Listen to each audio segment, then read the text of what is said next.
Today we're workshopping how to make our own lanterns on the cheap, as well as showcasing this bad boy. Stay tuned. Greetings adventurers and welcome to Skill Tree, where we learn how to do just about everything. It's been a while since we've hung out here. I'm excited. Good. Okay, so today we're met with a really unique challenge. Basically, we've been tasked with making some of like the props and dress setting for the Brandywine Festival, which if you don't know about, you can check that out right here. In short, it's the first official LARP from Middle-earth. We participated last year, and in it, you are a hobbit in the Shire. It is just a boatload of fun, and I can't wait for this year's iteration of it. Anyways, one of the things we've been tasked with is making lanterns, but it's tricky because we need to be able to make them in bulk, first of all, and as cheaply as possible because, you know, the budget has to go towards a bunch of other stuff. We don't want to waste it all on lanterns, right? But I thought that'd be fun for us to do together as well, just because, like, I think that everybody could use just easy to put together, kind of cheap to make lanterns to flesh out your own kit. So that's what we are doing here today. We are going to workshop making lanterns that can be like stored away flat, if we can possibly do that, make it as cheaply as possible, but still make them look really good. But stick around towards the end because there is something I want to show you that I think is really, really cool, and it is tangential to the thing we're talking about today. Okay, so first things first, I'm not just gonna go ahead and reinvent the wheel here. We're on a bit of a time crunch, so I went ahead and researched a bunch of other ways people have done this. Basically, I'm looking for something I can laser cut, but because I am sensitive to the fact that not all of you have lasers, it's also gonna be a version of it that you can just kind of cut out with a knife.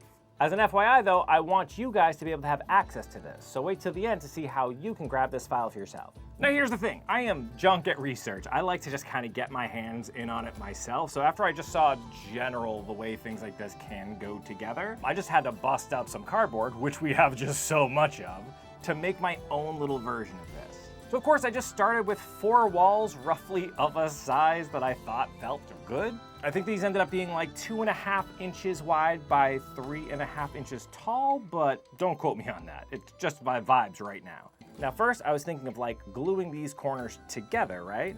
But that's gonna add a lot of time. These are things that in the field, like just before game time starts, maybe like a day or two before, we need to snap them all together and get ready to be out there, right? So me taping them together like this, it wasn't doing the thing for me. It just wasn't gonna lay together correctly.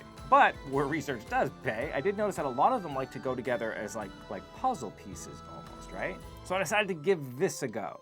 Basically, I took the side of my cardboard, because that's kind of the width that it would need to sink in, and I used that to trace the lines on either side of one of the pieces. Then I just kind of randomly cut squares out of it to be my little puzzle pieces here.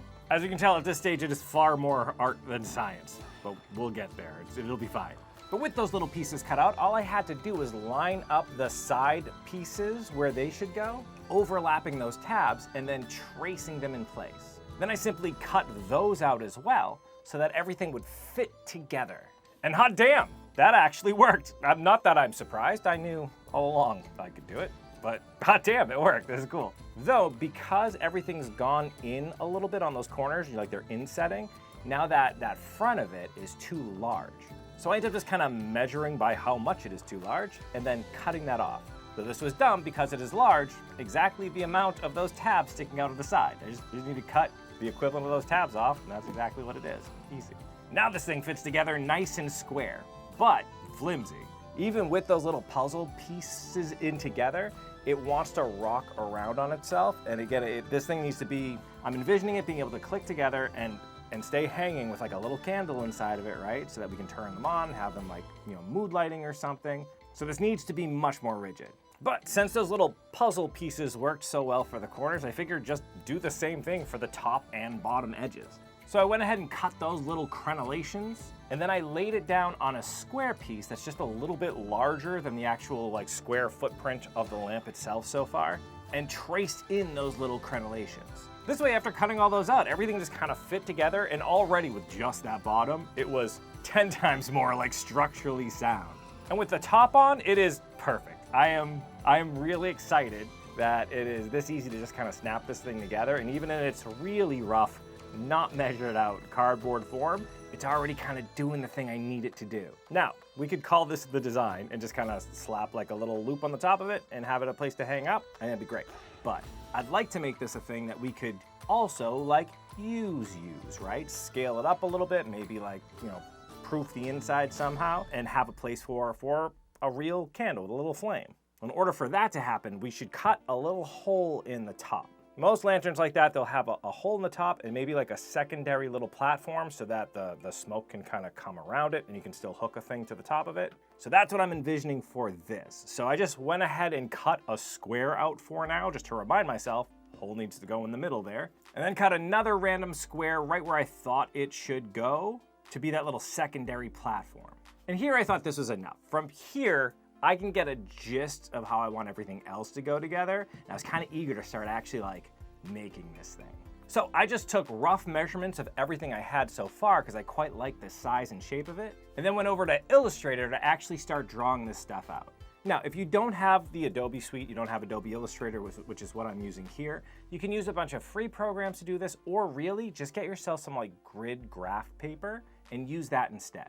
The whole point here and kind of the thing we're learning is to take that rough model and then we're gonna make it into something that is reproducible, is kind of production ready. And I think that's a really fun exercise to do, to pull something from like your brain and from some research to actually make a little model, measure that out, and then make it into a real thing. So however you decide to do it, this is just where you're trying to be precise. Which is why Illustrator here is great, because I'm able to draw squares out for the top and bottom, really close to the size that I had made in cardboard. I say really close because I just kind of was winging it with that, like rough cutting things. This one I put actual measurements in place. Making sure these little rectangles that'll end up being my cutout slots are exactly as far away from the edge as I want it to be, and at the right size. I'm planning on using 3mm plywood for this because it is cheap and light, and I think it'll snap together really good and be easy. But that does mean all of my little notches, everything that like is going to accept a piece of plywood into it, I need to make sure it's exactly 3mm because I don't just want it to fit in, I want it to snap together and stay snug. So the ability to actually be able to measure these things out and have it accurately represented is huge for me. Once I have all those little notches evenly distributed for the bottom plate there, I just double it to make my top plate because they're going to be exactly the same. Then I pull out another rectangle to represent my first wall. To make the tabs on these is actually dead easy. I can take the little rectangles I made that are going to end up being the recesses that are going to be cut out of the top and bottom. Those have to be exactly the same size because they're 3mm, right? So I can just drag those and attach them right to the top of this thing to make the tabs perfect.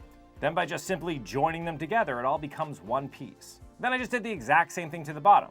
Now we have it so that it can connect that bottom and top plate. Now, the type of lantern I'm envisioning for this thing is one of those ones that have the little like leaded glass, you know, the little diamonds that go all down it. I thought that had a really cool kind of old-timey feel to it, and I just think it would look like extra nice. I don't know, it was just what I was envisioning. So to do that, I made a diamond, and then use one of Illustrator's transform tools to duplicate it and move it exactly 5mm over to one side. Then I just duplicated that over and over again to make this row. Then using that same tool, I'm able to duplicate it down, just so again it clears kind of the center of those first row of diamonds by 5mm and moves over by 5mm. This is gonna give us this exact lattice work here. By just duplicating these and making sure they're all in the right position, I now have this perfect little diamond pattern. So by taking another rectangle that's like the size of the window that I would want, I can just put that behind those little diamonds in whatever position I think would look good, and then hit the remove front from the Pathfinder tool. It's basically gonna punch out all those diamonds like a big cookie cutter, leaving us with this exact lattice work here. Now I can just remove that same size window from my wall panel and then position that lattice work exactly where I need it to go. By duplicating these, I have all the walls that I need, and I know all of them fit exactly into the spaces where they're gonna go. Now we just need those puzzle pieces on the corners so that they fit together. Doing this was just more of the same though. I just took more of those little rectangles there, right at the exact 3mm width, duplicated those all along one side, and then copied those and lined them up exactly on the other side. Then I used that same Pathfinder trick to just punch those out of the corners. And bam, little puzzle pieces, perfect. I can then just line up that wall with the next one, and then again use the same Pathfinder thing to cookie cutter out those so I know it fits perfectly. Just make sure before you do that you copy paste the one that you're using as like your cookie cutter, because once it cuts, it disappears. By just doing that for the two side walls, I now have all of these pieces that fit together perfectly. Now all we gotta do is cut that little hole out of the middle so we have a place for like heat and smoke to get out in case we wanna use it for real candles eventually. Then I measured out another square that'll be that more topmost platform. Added some cutouts there so we have a way to connect everything together. And then also a cutout in the middle. This is going to accept this little loop that I'm adding to the whole mix, so I have a place to hang it from. And then finally, I made these tiny little pieces here that are going to connect that top piece to the rest of the lantern. Now, I'm speedrunning through this for the most part because usually when I add this type of stuff to content, this is the part y'all skip because most y'all don't want to do this, which is fine. But if you do want to know how to do this, just let me know and I'll write up like an actual tutorial in case you want to do this yourself for whatever reason. But once I was happy with this, I sent it to my laser cutter and look at how good these things came out. Now, as I said, I'm going to supply y'all with a file where you don't have to have a laser cutter. You can cut these out by hand. It's going to omit a lot of little tabs, and it obviously won't have the diamond pattern because I think that'll drive you crazy cutting them out. But man, having a laser cutter, pretty great, not gonna lie. I don't say that like a crazy flex either because you can get a pretty good diode laser cutter for really cheap now. So I think it's within everybody's like grasp at this point. And right away, look at how they click together. Oh my God, I was so excited. And then it started clicking them all into the base. Everything was coming together perfectly. That is until I start pushing down on the top to connect that together. Immediately, it broke. I think the 3mm plywood, which is thin anyways, with all those diamonds cut out, it is too thin. It does not hold together. Even with everything kind of placed together to see how it is, I could feel that it really wanted to twist and wobble on me. Just because there really isn't any structure. I cut out all the structure with all those friggin' diamonds. It's a shame because it looks so good too. But that is what we're doing now. This is prototyping, right? This is us figuring out what works and what doesn't. So back to the drawing board, I just cut out all my diamonds and then put in like a big old cross here. That I think still has that cool kind of old-timey look, but it's gonna give us a lot more structure out of the thing. I know it doesn't seem it because we've just removed giant panels, but it's better than all those really tiny little cross braces. They just weren't doing anything. These are much thicker little like struts we now have. Then it was back to the oldie laser cutter to go ahead and punch these suckers out. And yeah, already just in my hands, they feel stronger. And that bears out while clicking them together. They have like literal satisfying clicks when you put them together. I can put a lot more pressure on them. And they did not buckle at all when I put that top on. Not only that, but once together, it holds together. Like I can really kind of move it around. I can pull on it a little bit. I was shocked at that. I thought there would like be a little bit of play and I'd have to dial it in, but nah, man, putting the right measurements in, it works gangbusters. It's awesome. I then proceeded to put my little supports on the top so I can add that secondary platform and then finally push that little ring into place, giving everything just a little tap with a hammer to make sure it's seated nice and firm. Now there are little holes in the corner of like where the door hinge will be, and we'll connect that soon, but I want to paint this thing up first, so I don't want to do that just yet. But look at how sturdy this thing is. Even with a little candle inside, I'm able to shake it around like as if it was blowing in the breeze. Nothing wants to come apart at all. I'm really excited about this. I actually was contemplating making all of the connection points longer so that you'd have to put a little pin inside of it. I might still do that depending. I will really pressure test this thing. I'm gonna move it all around and have it for like a week with stuff inside of it just to make sure it doesn't fall apart over time. But yeah, if you have all of the little things that are going into the wall, those little tabs, if you just have them extend a little bit more and have a hole, you just put little pins inside of it and then it won't come across until you take those pins out. I just prefer not to do that if I don't have to because it's an extra step and I'm gonna make like a couple hundred of these things possibly, so. But it also does the other thing I wanted it to do, which is come apart when I need it to. With actual like concerted effort, it all comes back apart nice and cleanly. This way I can pack them flat in between events. We can like store them places without taking out a bunch of room. And they're also much more secure that way. You know, they are still just 3mm plywood. So if you tried to pile them somewhere, or if somebody like, I don't know, stepped on them, they would completely crush. But if they're all packed flat, they're gonna be much stronger that way. And we can put them like tightly into a box so they're gonna be safe. Okay, so I'm happy with it so far, but just to go ahead and get the rest of the whole effect, I went ahead and painted all of the pieces black as a nice underlayment, and then used this metallic bronze just to kind of go over everything and give it some more like, I don't know, metallic look. I thought it would look cool as a little metal lantern. Next, I laid the walls down so the insides were facing up, sprayed them with some tacky glue, and then just laid a piece of paper over them. Now eventually I'm gonna use like a plastic film of some sort because these things will be outside and they're gonna have to take possibly a little bit of rain or whatever. And I'll also use like a coat of spray polyurethane or something over the top of them. But for our test now, paper works just fine. I can use my ruler and go ahead and trim them from the inside just to make sure they fit exact. Making these cute friggin' little doors. Cute these things are. God, love how this thing's coming out. I then just proceed to tap everything back together to make sure it all still fits with paint on it, which it actually fits better. It's more snug, it's great. Finally, to put on the door, I'm just using some wax thread that I put through those little holes and then tie into place, going back in just cutting away any of the excess. This gives me this super easy hinge system that I can like change out on a whim if I need to. We'll see if I need to go some other way, but for now, I honestly think this works just fine. Leave down in the description if you come up with other ideas. I don't want to use actual little hinges because one, it's going to take a lot more work, and two, it just makes it like harder to take apart later on. I want to be able to just, rip this thing apart and easily put it back together. But yeah, look at how cute this thing is. Though I must say, now that I'm looking at it, paint that thing blue, tell me it's not the TARDIS, right? Did I just make a little tiny TARDIS? Oh no. I might have to turn it into a little TARDIS for myself. But to me, the coolest part is like, look at it next to our little cardboard model. It is pretty much exactly the same design, obviously much more clean, but I love being able to do that. I like taking a thing like kind of from our brain, modeling it out first, and then seeing from that little seed kind of what it grows into. I think that is the coolest thing. And look at this thing when it's all like lit up. Now, I am not sure if this is gonna be the final iteration. We might actually like completely have to remove the bottom so more light shines down, especially if it's going to be like, I don't know if we're stringing up electric lights and these have to just kind of cover those to set the mood more. We'll see. We're gonna be workshopping it a little bit more. But for now, I think that's cool no matter what. And because I want you guys to be able to have it and use it too, the link for it is gonna be in the description below. I'm giving away to you for free. There's gonna be like a link there as well for if you want to pay anything for it, you can, but I like you having access to things just so you can have them too. I think it'd be fun. If you do grab it, do tell me how you like it or ways that we can improve it. I think it'd be fun for us to kind of build on this together a little bit.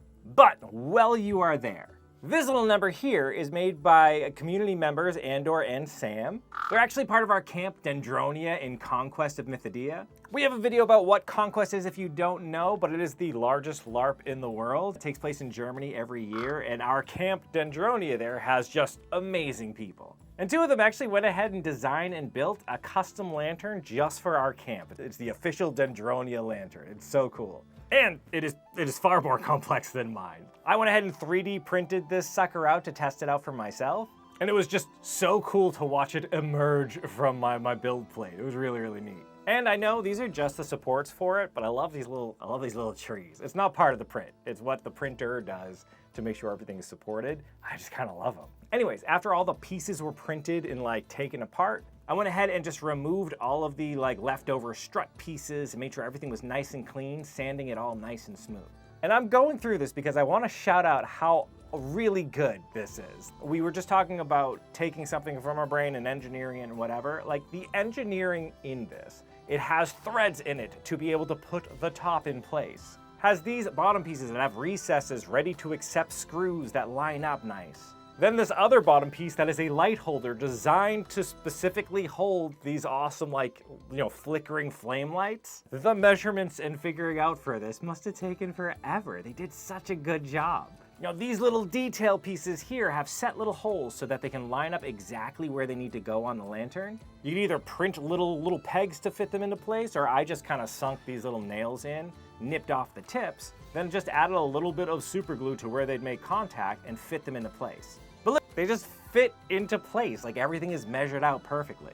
To make it all cohesive and make as many of my little print lines disappear as possible, I use this filler primer as a base layer. And then after that dried, I use this Rust-Oleum rubbed bronze, oiled bronze I think it's called, finish, just to kind of give it that nice metallic look. Now, where the little empty spaces are, they actually also included files for, you could print up the windows. And I know you could print it in fairly translucent, actual printable material. I didn't have any of that stuff, so they anticipated that you might not have that. So they have cut files, so you could use it in a laser cutter with just regular kind of acrylic. So I did that and just used this sea glass frosting spray here, just to hit those and give it a nice kind of look. After everything dried, I just popped the glass into place, which fit perfectly, attached our light to the bottom, and then just connected the actual bottom finish piece to it. And look at how cool this thing is. Oh my God. I love it so much. And again, like the skill that went into making this thing, I'm so impressed with.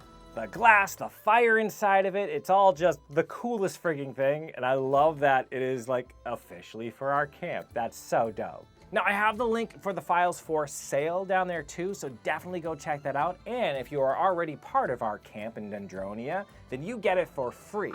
I think the only caveat there is if you make it, they want you to also like bring it to the camp, right? So they don't have to make a massive amount of them for the camp. But yeah, thank you two for making that for us and making me feel just so small with my skill level. You guys are truly impressive with what you made there. It's really, really cool. And if you guys check any of these files out, why don't you leave some comments down below about how you like them. Also, make sure you share pictures. Join our Discord down in the description below. I'd love to see how like your version of these things come out. Now, I hope you enjoyed this episode. If you did, why don't you give me some of that like it love, and don't forget to subscribe so you know when I release new content. In the meantime, though, keep leveling up, you. You've made it to the end screen. YouTube loves it when you do that, and it's a fantastic way to support this channel. Another fantastic way to support this channel is by joining these people's noble ranks. These are our Patreon members, and we can't do any of this without them. Special shout out to our newest high tier Patreon members, Toasty Sushi, Master J, and Thomas Rocap. And a massive shout out to our Grand Master tier Patreon member, Froggy. Again, it is because of all of you that we're able to do any of this, that we can afford materials, that we can be in this new space here. So, bottom of my heart, I love you all for the support, and thank you so much. If any of you like what we do here and want to support us, consider joining our Patreon, link in the description below. Otherwise, you can check out some of these videos that YouTube thinks you'd like, and that helps out a lot too. All right, I gotta go and work out like 4 other iterations of this lantern to see what'll work. We'll see how it goes.